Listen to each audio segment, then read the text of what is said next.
सास बहू का प्यार।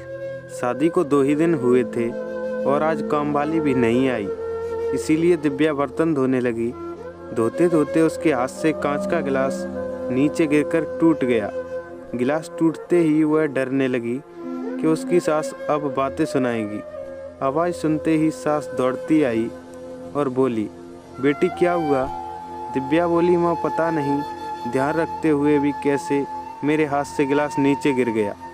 सास बोली, बेटी चिंता न कर, गिलास ही तो फूटा है, तुम्हें चोट तो नहीं आई, और भले ही इसके कितने टुकड़े क्यों ना हो जाएं, पर मेरी बेटी के दिल के टुकड़े ना हों। मेरी बहू से महंगा है क्या यह गिलास? और हाँ, तुझे अभी यह सब करने की क्या ज़रूरत है? मेहंदी भी नहीं उतरी अभी तेरे हाथों से।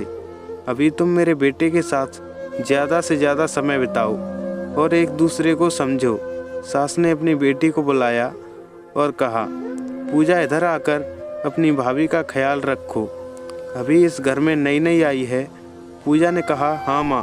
सास फिर बहू से बोली, तुम मुझे अपनी माँ ही समझना, मुझे भी तो तुम्हारा दिल जीतना है, सास बनकर नहीं, माँ बनकर।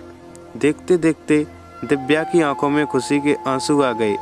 छलछला गई उसकी आंखें और सास के पैरों में गिरकर बोली, मैंने एक माँ छोड़ी तो दूसरी नई माँ पाई, बल्कि आप तो मेरी माँ से भी ज़्यादा ममता मेरे लिए रखती हो।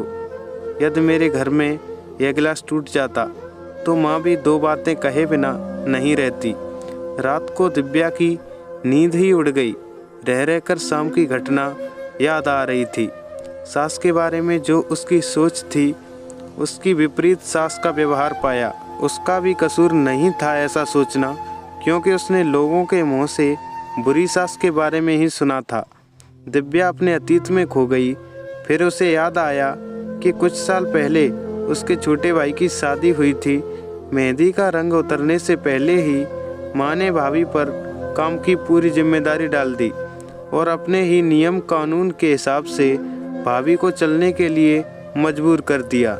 माँ ने भाभी को घर में एडजस्ट होने में जरा भी वक्त नहीं दिया। भैया भाभी को बाहर ले जाते तो माँ का मुंह फूल जाता और बोलती कि हर समय भाभी को साथ ले जाने की क्या ज़रूरत है। कभी भी भाभी को खुली हंसी हंसते नहीं देखा। समय के साथ भाभी ने भी सहना छोड़ दिया और फिर घर में हर रोज़ झगड़ा होने लगा। एक दिन भाभी के हाथ से कांच का गिलास नीचे गिरकर टूट गया। माँ चिल्लाने लगी कि कितना कीमती गिलास तोड़ दिया। किसी न किसी बात पर भाभी पर चिल्लाती। भाभी भी गुस्से से बोल देती थी कि माँ मैं तो बैठी बैठी खाती हूँ, आप तो खड़ी खड़ी खाती हैं। जब से आई हूँ तब से रोज़ 2-4 गाली ना सुना दो, तब तक आपको चैन ही नहीं मिलेगा। कभी मेरी माँ को तो कभी मेरे बाप को, हमेशा मेरे मायके वालों को कोसती रहती हो। ऐसे ही माँ और भाभी एक दूसरे के साथ बहस करती रहती थीं। दिव्या ने घर के अलावा और भी कई जगह पर सास बहू के झगड़े सुनते सुनते वह डर गई थी, इसीलिए शायद शादी से कतराने लगी। मगर माँ बाप के कारण ही उसे शादी करनी पड़ी और अनजान भय को लेकर ससुराल आ गई। पर आज की घटना से उसकी सोच बदल गई कि सब सास और बहू एक जैसी नहीं होती। नींद न आने की वजह से उसने सोचा कि थोड़ी देर अपनी माँ से बात कर लूँ। माँ ने इतनी रात को उसे फ़ोन करते देख कहा, बेटी सब कुछ ठीक है ना? कहीं तुम्हारे पति या सास से झगड़ा तो नहीं हो गया? दिव्या बोली, नहीं माँ, ऐसा कुछ नहीं है। मालूम है माँ, आज मेरे हाथ से कांच का गिलास नीचे गिर गया। तभी सासू माँ आ गईं।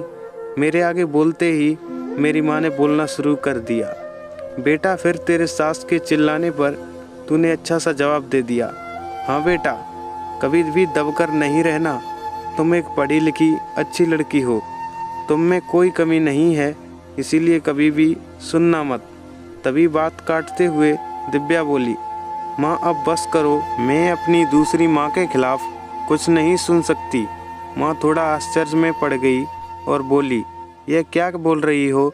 दिव्या बोली, हाँ माँ, आज मेरे हाथ से जब गिलास गिरा तो मेरी सास ने बिल्कुल भी मेरे साथ बुरा व्यवहार नहीं किया। अंत में दिव्या बोली, अब आप समझ गई ना सारी बात माँ? एक बात कहनी थी, कि आप बुरा तो नहीं मानोगी। उसकी माँ बोली, हाँ बोल बेटा। दिव्या बोली, माँ काश आप भी मेरी नई भाभी के साथ माँ की तरह व्यवहार करती तो शायद भैया और भाभी अलग घर में नहीं रहते। अपनी बेटी की यह सब बातें सुनकर उसे एहसास हुआ कि उसने अपने बहू के साथ बहुत गलत व्यवहार किया था। उसकी बेटी ने उसकी आंखें खोल दी। दिव्या उससे पहले कुछ बोलती तभी उसकी माँ बोली, दिव्या अब जब तू यहाँ आएगी तो पूरे परिवार को एक साथ पाएगी।